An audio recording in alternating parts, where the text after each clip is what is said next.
আর কেতুর স্থানে যদি টিল থাকে এখানেও কিন্তু মারাত্মক গুপ্ত শত্রু বৃদ্ধি হয়ে যায়।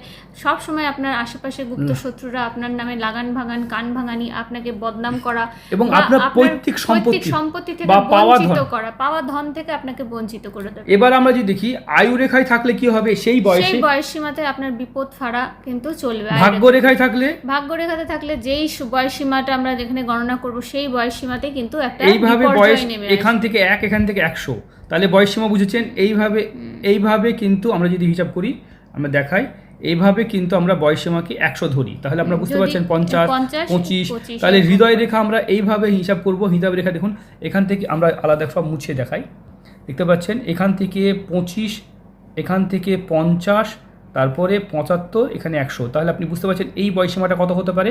এই বয়সীমায় কিন্তু হার্টের সমস্যা, হৃদজনিত প্রবলেম দেখা যেতে পারে। ভাগ্যরেখা নিয়ে যেটা আলোচনা করছিলাম, যে ভাগ্যরেখা